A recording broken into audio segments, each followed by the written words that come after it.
Everyone, welcome to the Office of Undergraduate Research Education Series. Today's session is Career Pathways, Politics and Government. This is actually a hybrid event.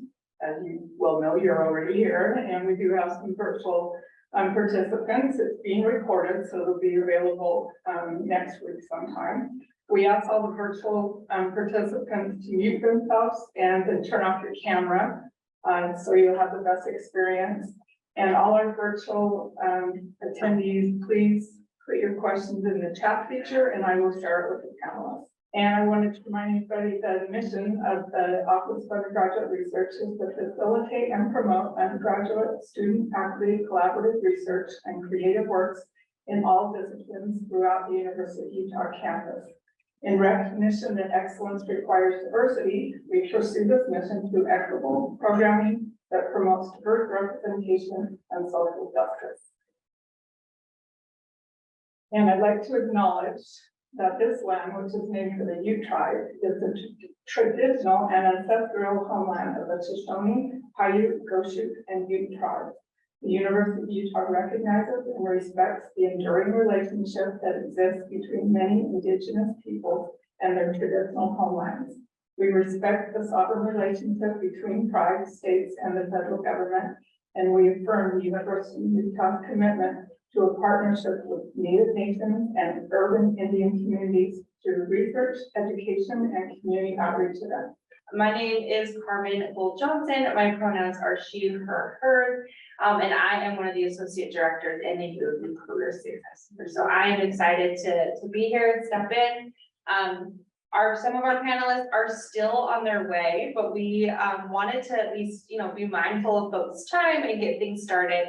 But I will move to the next screen to share with you the folks that are going to be with us today.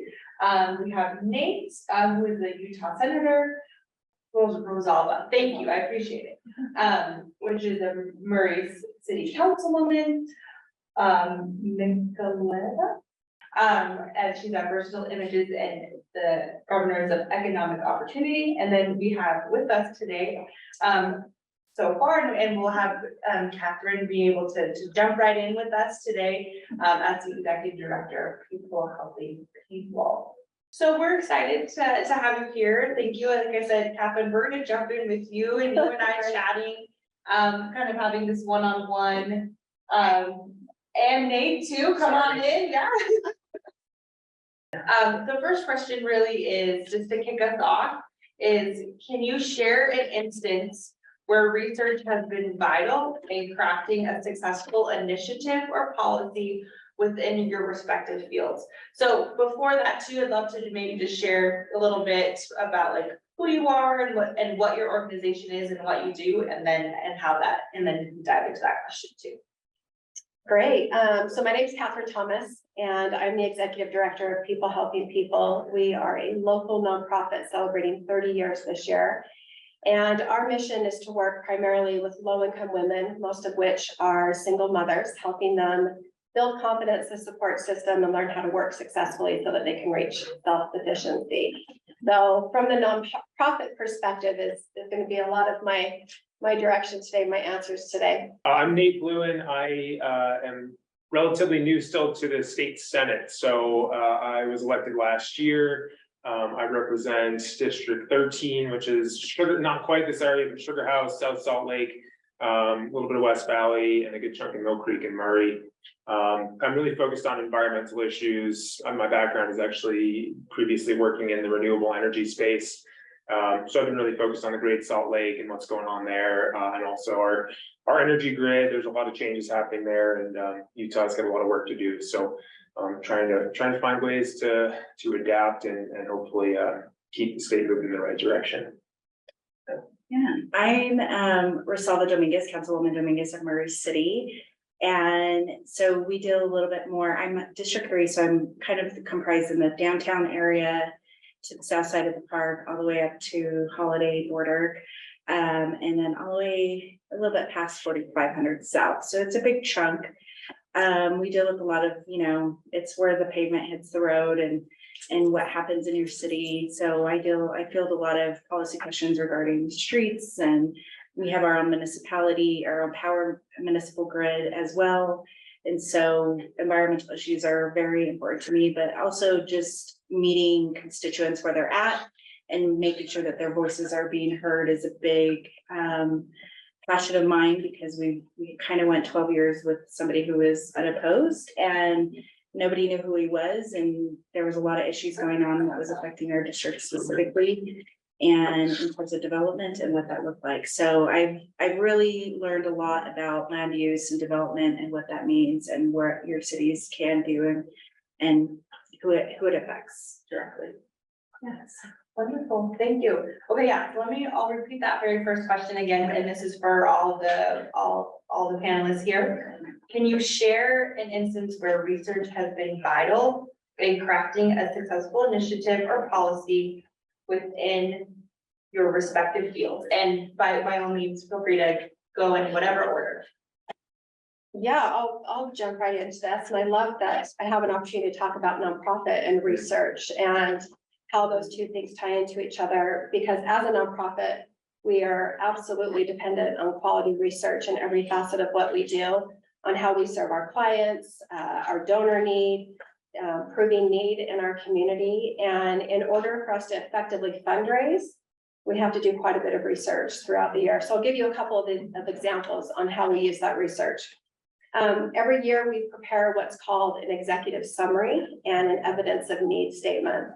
And this is how we're providing the metrics and expectations year to year.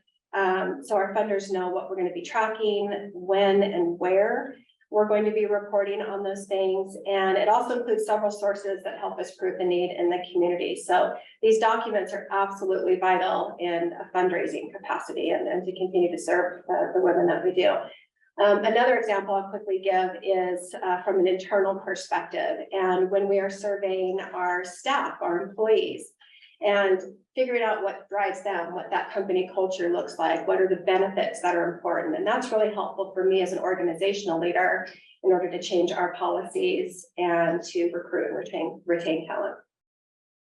Awesome. Yeah, I think that's the work that gets done in the nonprofit a lot of times filters into the government sector. So I think it's really good to see nonprofit organizations that are really focused on data and analysis and figuring out what their constituents and their customers are in need of, and then that a lot of times we kind of hear from them about what the needs are and can try and supplement their funding or help them out with a program or something along those lines. So in my area, in the state, kind of the way I've looked at this is the research can kind of provide or research in the government sector can provide kind of a supplement to private industries where there are areas that are a bit of like an innovative technology or a new product or something along those lines. One thing that came to mind when this question was kind of shared with me was geothermal energy, which is something I'm really excited about. And the U actually has an amazing partnership with the federal government on a program called FORGE, and I wish I remember what that acronym stands for, but it's a new kind of type of geothermal technology. It's advanced geothermal.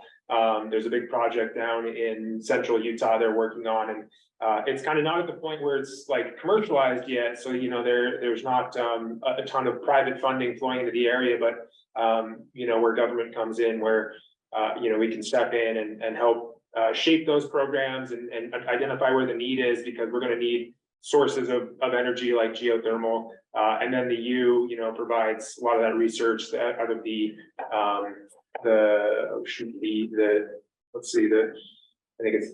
Geological Institute, EGI, the Geological Institute out of the U. And so I think there's probably student opportunities there, but they've got some great engineers and other scientists of different types doing all sorts of cool research. And that's the sort of stuff that might not get done without some government partnerships. And so I think that plays a critical role to me. So at the municipal level, I have kind of had to find my way through research. At the city, we do share our city attorney who helps with policy, but a lot of times I find that I'm doing the research myself or asking our council director to help us with that. I have found a lot of support in other elected officials at the municipal level and sharing policies that they have passed or things that we are passionate about. Another resource that has been helpful for us at the city level is Utah League of Cities and Towns, which does a lot of research and implements a lot of policies and works with the legislative body at the state and implementing those. And how that affects cities as well. So I am a policy junkie. I love policy, and my role is to change policy and within the city. So that's really important to me. And I find myself doing a lot of research on my own, not necessarily being lobbied by organizations or nonprofits unless I seek them out myself, which is, I find pretty fascinating because a lot of stuff does happen in your own towns. And I think those partnerships should continue and carry on. Yeah, Rosalba mentioned the League of Cities and Towns, which does a lot of work with the legislature as well, like she mentioned, and I think it's important to recognize those kind of areas where we can collaborate and not just silo things off, because I mean, we have, I don't know how many state agencies doing all sorts of different interesting work in different areas, and a lot of times there's overlap, or we could create some better things if we bring people together rather than keep them separate. And there's good examples and bad examples of that. We just merged the State Department of Health and the State Department of Human Services into one, and there was some I think there's some good things created there. There's also some potential problems where you have more of a general focus, and maybe some of the people that were receiving services from one of those agencies aren't quite getting the help they need. So it's kind of a balance, but I think that is important to remember. Wonderful, thank you. Welcome. Thank you. Yeah, we would love for you to take some time to maybe introduce yourself, your organization, anything else you would want to know, kind of an introduction, and then I'm happy to ask the first question if you want. You have time to be able to share with the group as well. Okay, that sounds great. My name is Wynter Storm. I'm the CEO and Executive Director of Utah Black Artists Collective. I'm also a professional poet and a professional drummer. I've been a published poet since the age of 8. I have been playing the drums professionally since about 12 years old. I first started playing at 10. And so, as you can hear, I love the arts a little bit. And so I decided to start a collective of artists. So I have over 50 professional Black artists that are based here in Utah, that I have events for. I partner with different organizations within the state, as well as outside of the state, to just bring a little more visibility, awareness, and continue to create platforms for these artists to be themselves and do what they love, as well as myself, with me being a professional artist. So yeah, I'm just super grateful to be here. Grateful to partner with other organizations. We just did a huge partnership with the Salt Lake City Bees. I'm also the art chair of the Utah Black Chamber. So yeah, I love art. I love business, and I love being in our community and being able to bring our community together as one. Yeah, that's wonderful. Thank you. So the first question was, like I said, I want to give you an opportunity to share with the group is, can you share an instance where research has been vital in crafting a successful initiative or policy within your respective fields? So maybe within the art community. Oh, research is, that's kind of what I have to do like every single day. Probably the most recent time would be, like I just said, this recent partnership with the Salt Lake City Bees. I was not familiar. I don't know if you all are familiar with the Occidentals. It was a baseball team that was here in Salt Lake City. One of the first Black baseball teams that was here in Salt Lake City. But I had to do a lot of research on. Of course, to help tell their story, to help bring awareness, and then create art around that. We did programming, so pre-show and throughout the game of being able to just give some facts of history about the Occidentals and a little bit about baseball, which integrated the history of what Utah is because the team started here. So it's always based in research. That's always something that helps what I do, as well as, like I said, I'm a professional poet, so I write poems about specific organizations or subjects, if you will, and that takes a lot of research for me to really be able to hone in on what that subject or person or event may be. Okay. Thank you. Yes, research across the board is, I think, no matter what field you're in, is that foundation. Yeah. To be able to get funding, to get awareness. There's so many things. So wonderful. Thank you. Okay. We'll move on to the next question. And the next question is for all panelists. And again, feel free to popcorn whoever wants to dive in first. So obviously, you know, we've got a wonderful group of students here, and then we have a lot of students virtually as well, since we're hybrid. So for students aspiring to build careers in you know, government, nonprofit, the arts industry, the creative industries, how can they use their research skills to stand out and make meaningful contributions? I'll take an easy out Yeah, here. You go know, ahead. my perspective, I'm a humanities, you know, graduate from my undergrad work. I did the writing and rhetoric studies program here at the U. And so I would say communicating and understanding how to communicate research is huge. That's a skill that's never gonna go. I wrote down something about AI related to another question that was on this thing.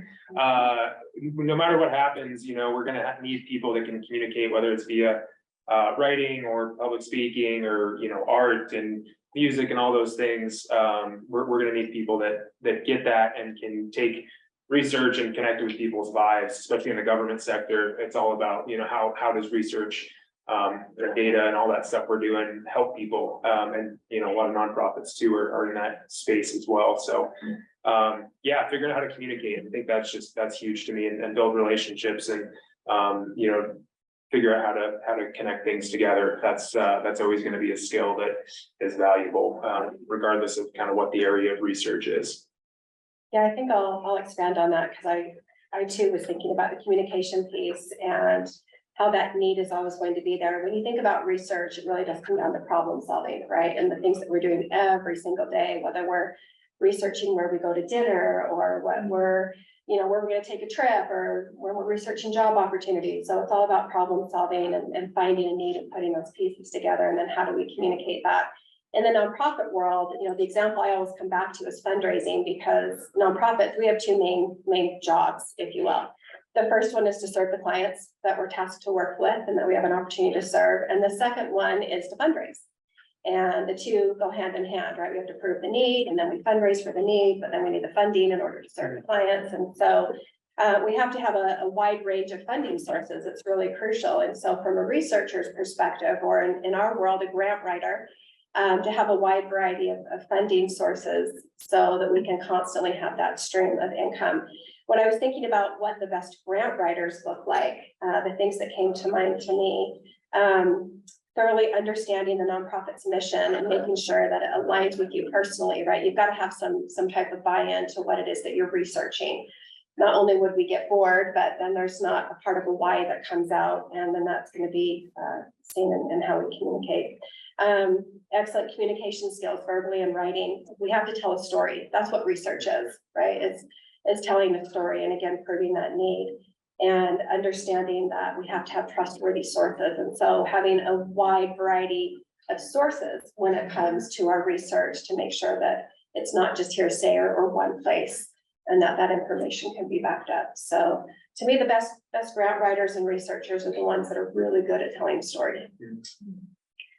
I didn't have a traditional route in terms of going into this field that I'm in now and the occupation I'm in. And then I graduated from high school and was like, I need to get out of Utah. So I went to film school and photography school and I got a degree in that. And then I came back and did graphic design. I have been working politically for a long time, in many years in California and in here in Utah. And I found myself supporting other candidates because that's the best that I can do. At least I thought in myself, right? And that took me on a trajectory of, why don't you run for office? And that conversation opened up and opportunities opened up that I never thought I could. Because my name is Rosalba Dominguez, and as you are told, you have to fit this mold and this box and be this person. And I'm really glad that I had a partner who really supported me in that and really inspired me to do it, and have known me since high school. And even in high school, that opportunity gave me an opportunity to try different things, even in the arts, to be in different spaces that you are not seen as the leader, right? And to see how leadership is functioning within those spaces and what type of leader you want to be exactly, because it is important to have all the skills, but it's also important to know how to navigate within those spaces that are not set up for yourself, that were never made and created for people that look like me or my name or anything, and really find allyship within that space, but also find like the strength that you bring into those spaces and the opportunities that you can give into those spaces. And really, for me, all of the other stuff kind of comes with it, right? Like, I didn't know about land use, but I learned about land use and I went to those courses and I really studied hard into knowing what my role is now. But coming into it, I didn't know any of that. And it's okay. It's okay to not have all the answers when you first step into those roles, but give yourself the opportunity to be in those roles.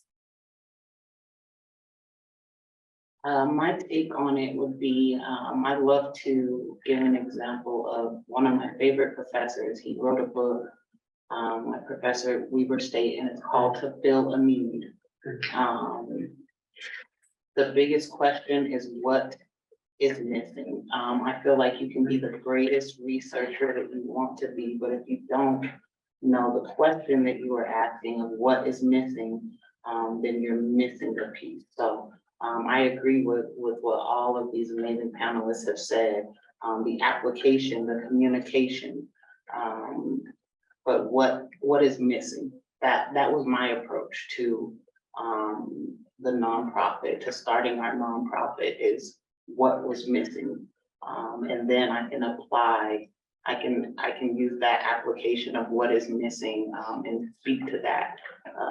That's what has to be different. That's what has to allow you to stand out, is being able to answer that question of what is missing, what need can I fill that is missing. So that's my approach with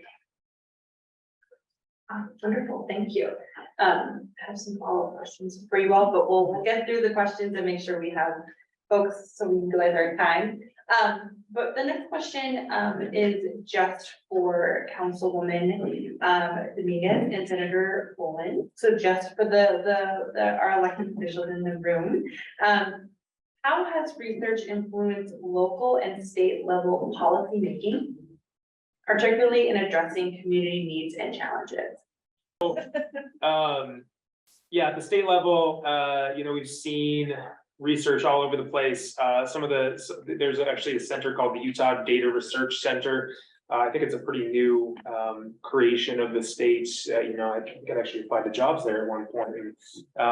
Not my area of expertise. So they're focusing on taking data from all of our agencies, like I kind of mentioned earlier. So data on housing, on crime, education, economic data, and kind of warehousing that, which I think is great. I think it's important to have a good repository of, it was mentioned, someone mentioned, I think you mentioned the need for like really good sources and having, a baseline there. And that's something the state can do if we're doing our jobs well. We have all access to all sorts of things that that are private information and that sort of stuff. And if we can find the right way to create databases and that sort of thing, that drives policy at all levels. That drives policy at the state, You know, when I, as a legislator or any of my colleagues, want to think about a policy on anything, you know, one of the things I'm working on this interim is, restorative justice, and that's a criminal justice kind of policy. And so, you know, there's data available from our different public safety agencies that inform about crime and violence and all those sorts of things. And so I have a good place to turn, and lots of good people that are better at doing the actual research than I am, and being able to go to those places and find that data. So that's one thing the state can do, is really just create a good baseline, a good repository, and like I mentioned earlier, kind of share it around and try and give good access to different agencies, the municipalities, you know, our cities and towns and all those things, so that we can all use that data to shape the policies we're thinking about. One of the things that I have a great relationship with our House representative too, and he shared his data book, which kind of led me to run for office, but it basically tracks down everything within your district. And because municipality is so localized, it's a great resource for me to use, to know who's in my municipality, what's lacking, what's there, and why I am, my inbox is in relation to the, you know, to the folks in my district. I think I probably, along with a few others on my council who are very data driven, but a lot of times I find interesting, we are not given a lot of data at municipality unless it has to deal with like changing a budget or implementing some rates. But a lot of the things that we do change is like the or that within a code. And so that's sometimes to me is like pretty daunting, but like I said, I find myself asking a lot of questions and looking for the data. Each department head does give us the data when they are presenting. So that is also very helpful, and just always asking questions. But like I said, I always refer back to like the House District book and really just kind of make my decisions around that and I spend a lot of time with our city attorneys because of that, so. Yeah, I think there's a lot of room for qualitative data as well as quantitative data. Yes. I mean, data and research goes a long ways, but in our positions, I mean, it's kind of a, you know, unique area, but a lot of the decisions get made off of emotions and feelings, and I think that's okay. You know, I think that's really important in a lot of decisions. I don't think you need, you know, a ton of all sorts of data on every decision you make. Yeah, you need to, you know, just do what's right out of your own, you know, that's what we're elected to do. Yeah. So that's kind of a hard balance to strike sometimes, but I think it is important to remember that like not everything needs to have absolute data behind it. It's important just to do things. And it definitely, I mean, I think one example I can give is that right now we're facing an increase of taxes within the city. And we came with a 5% tax increase, right? And now we have dropped it down to 3% because of data, because of the population growth that we've had within the city. And that we could have kept it at 5%, but because of that data, we are now reducing it down to 3%, like 3.34 or something. And we have to rely on our staff to give us those data points and ask those questions. And a lot of time it's building the question and knowing how to ask the question, sometimes to prompt them to give us the answers that we need.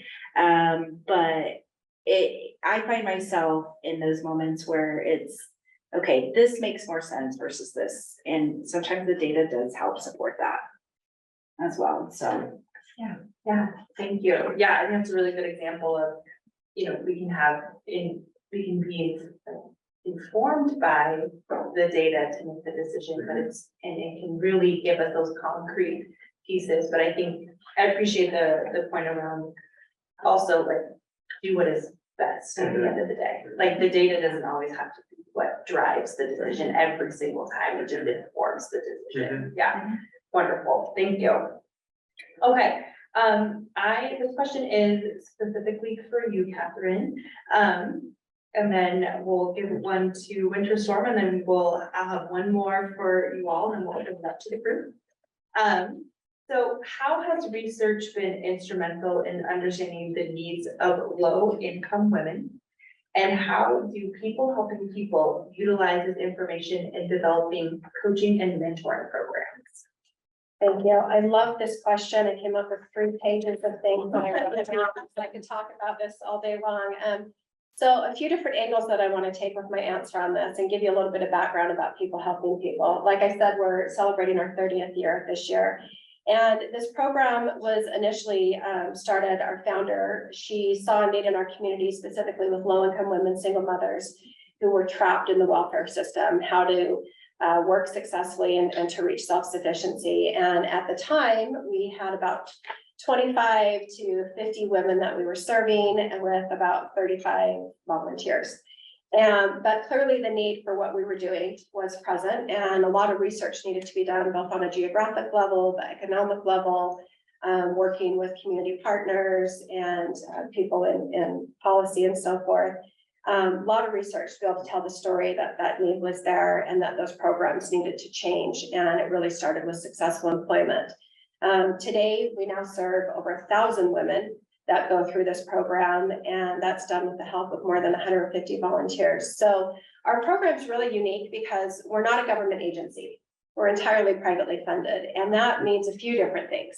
Our reporting is different, the data that we're collecting, our research, and unfortunately, even though we are privately funded and not a government agency, because of nonprofit and the nature of nonprofit, we're very data driven, and that's what funders want to see, right? Who tend to be more philanthropic by nature, corporations and what have you, very data driven on let's prove the need, let's prove the input. And what we're trying to shift is more of the outcomes and bringing that human equation into it so that we don't get totally stuck on the research and the numbers and going, okay, we need to serve 1,000 women every year versus what exactly are those women doing? So every year we conduct a survey with our clients, and about 10 to 50% of them will report. Again, because we're not a government agency, we're really dependent on the relationship that we have with these women. They have to want to report the changes that are happening in their lives, the before, the before, during, and after. So really unique in the relationship piece of what we do. But one time a year, we do a survey to ask them about those outcomes. Have you gotten a job? Have you gotten a promotion? Has your standard of living changed? Has the program had an impact on your life? What other services do you take advantage of? So as we're collecting that feedback, it ties back into the research that we're doing statewide, or just the state of women in the world of work in our state. And that's a whole nother conversation for sure. But we take that feedback and we can apply it to the programs that we offer and the communication. It also helps us in how we're educating our employers. So we're an employment program. These women come to us because they need a job, they need a better job, they need to learn how to increase earning potential. And so our employer partners are a really important piece.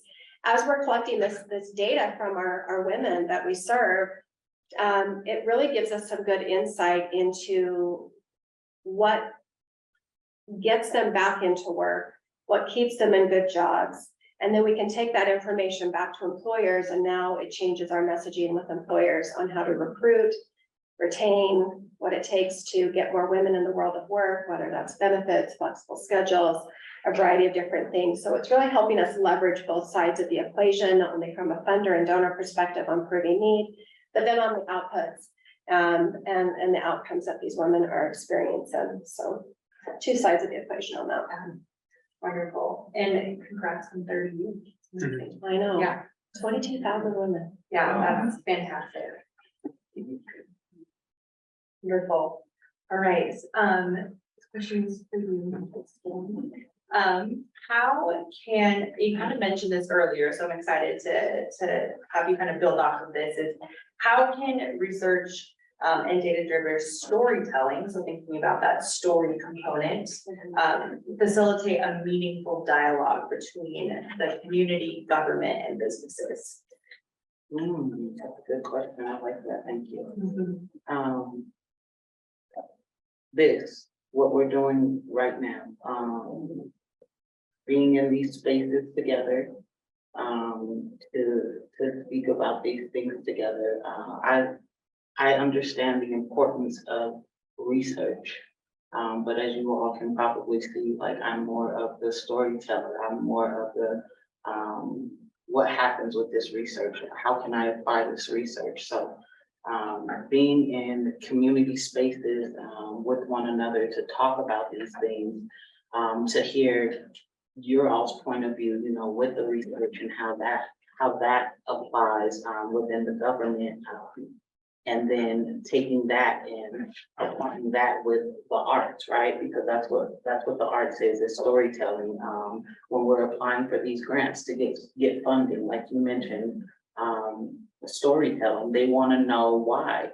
They want to know how these things are going to be applied. They want to know how the funds are going to be helpful, and we have to tell the story.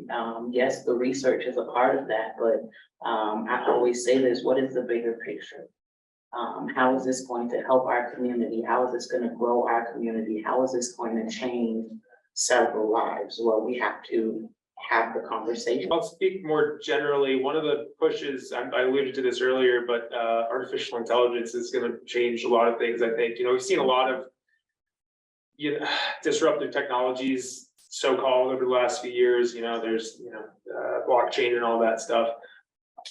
To me, I haven't bought into all that much, but AI, from what I'm seeing, is going to change, you know, the way work is done and research, and, you know, academics happen, and you know, the law happens. I mean, my wife is a lawyer, and she's seen it used for certain things there. I think it's going to evolve. I mean, it's already evolved to a place where even you know, someone like me without a coding background and or anything can use it in some pretty interesting ways. And so I think that's going to open up opportunities. It's going to create problems.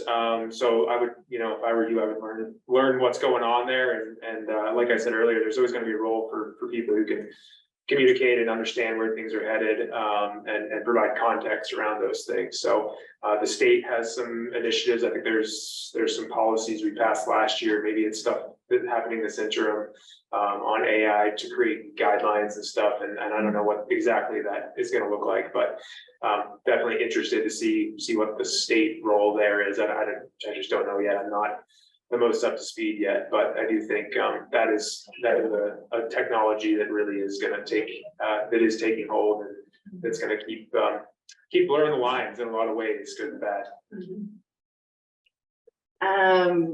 Yeah, I agree. I think I'm kind of in campaign season, and we've seen it in that area, which has been pretty fascinating, and it's a topic of conversation, especially amongst our younger voters. I've been personally pushing for like a policy person within the council, and I will continue to do that. And just like myself doing more research about policy and really using data to back up some of the policies that I set forth. And I've even written some of the, like, our own policies, which is kind of unheard of that a council member would Do you do. not have a dedicated? Not for the council. Wow. And so, Oh, it is small town thinking. We have a whole office of legislative research and general counsel of the legislature. That's amazing. They do legal work and research on data, and you know, I don't have to do any of that. So that's, I would support that fully. Yeah, it takes a And load so off. it's a lot of like back and forth, but over my interim, I will continue to push that and see where that goes, whether I'm on the council or not. Next year, it is something that I'm very passionate in supporting for the future. Yeah. I love what just happened here, because that's exactly what I was going to speak to. My research is going to shift way more into EDI.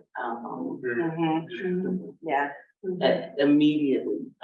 That's what I wanted to speak about, is having more equity, and hearing you to speak about how you may have a team for this and you don't have a team for, on every level, we need to have more equity. And so that's what my research is going to go more into. I already work with a lot of organizations to bring more equity, diversity, and inclusion. But even listening to government officials on every level, we need more equity. And so just ensuring that everyone keeps trying to get me into the politics, so, that's something that I foresee in my future, because we need more research, we need more people who are, willing to come in and, do that work, do that research of what is missing. How do I fill this need to make it a more equitable future for, not just us, but those who are coming after us, because that's really what it's about. But on every single level, government level, us as organizations, us as nonprofits, that's where I feel like my research is really needed at this time. Yeah. Wonderful. Thank you all. Truly impactful on all areas and things to think about for the future. And the folks in this room are that future. You know, they are those that are going to be out there and making those changes. Wonderful. Well, to wrap us up, I'd love to just ask one final question for you all to kind of wrap up our time here. And it's just one piece of advice that you'd give folks in the room and on Zoom. If they were to go into the area in your respective fields, you know, what's one piece of advice that you would want to give them? You can maybe even think back to when you were a college student, and you're like, I wish I would have done that, or I wish I would have known that, or I did that and I'm glad I did that. So maybe just one little piece of advice or any last little tidbits. I can speak to that quickly. Everyone get this book. It was life-changing. To Fill a Need was a life-changing book. It really speaks to the humanness with the research, if you will. It has the data behind it, but it brings in that human quality. So I would recommend anyone and everyone to read that book. It's not super long, but it's packed with life-changing examples and moments that really make you take a moment to just think about, how can I impact in this way? How can I fill this need in this way, whatever it may be, whatever field you're going into, so. Yeah. I think I think taking a step and being here and all of that is very important. And really, I think for me, if I was your guys' shoes, I would tell myself, like, it's okay that there's gonna be bumps in the road and that you can pick yourself back up, because I feel like it took me a long time. I'm now in my 40s, and it took me a while to get here and to really know what I wanted to do when I grow up, right? And I find myself really loving working with people and doing this work, and that it's important, and it's not for everybody either. And that's okay too. And really just understanding that, like, things evolve over time, and a little snippet of you have a little snippet today of what we do and how it looks different for each of us. And I think that's also valuable and important. Yeah, I only graduated from the U 6 years ago, so a lot can happen in a short amount of time. Yeah, like kind of building off of that, don't be afraid to pivot when, I would say find something you love doing. That's not always super easy, but don't be afraid to hold out when you can, and wait for an opportunity that pops up, or take something that you don't like. I think the workforce has changed a lot in recent years, and most people are not staying with an employer for 10 or 20 years or an entire career. I think a lot of people are moving around every year, a couple of years. It's good to build rapport with folks, but I think don't be afraid to get into something, and if you don't like it, pivot and try something else, especially if you don't find enjoyment out of it. That to me has been really important, and it just makes life a little easier when you are not going to work or whatever you're doing and feeling like it sucks. So don't be afraid to move around, and I think that's more accepted than it used to be in the workplace. And find the culture that fits you best. I think that's important too. It's okay to find the culture that fits you best. Yeah, which is a good parlay into what I was gonna say, which was a lot longer than 6 years ago for me. So. A lot longer. To get really succinct in what drives you and what gets you out of bed every single morning, and what are those things that are important to you. I think that will help drive a lot of your decisions. It will help you remove maybe that unconscious bias when you are doing your research, and whether you're pivoting through different jobs. And like you said, try a lot of different things. There's nothing to say that one industry can't parlay into the next, and that you're not going to know everything right now. But there's going to be some common denominators, some common threads. As I look back over my 30+ year career going, oh, there's some common things, even though there's been a lot of diversity in industries and jobs and roles. So to try to figure out as soon as possible, I know that will evolve, but what drives you, what gets you out of bed in the morning, and what those values are. And then you'll find some commonality in the things that you're attracted to.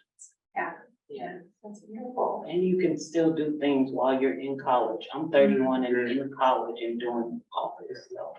Internships are amazing. Yes, And yes. volunteer and internship, good way to go try things. And, you know, just a little plug, that's what the Youth Career Success Center is here for, is to help you, you know, being able to explore, find those things, get those internships, get those job opportunities. So for sure, come check us out. We're over in the Garth building, and we get a career coaching appointment. And then we can connect you with wonderful people like we have here today. So with that, thank you so much for your time. And if you have some time, maybe just hang out for a little bit for folks that might wanna come up, but thank you so much for all being here, and yeah, we're done. You here, if you're up or as first scholar, please fill out the evaluation.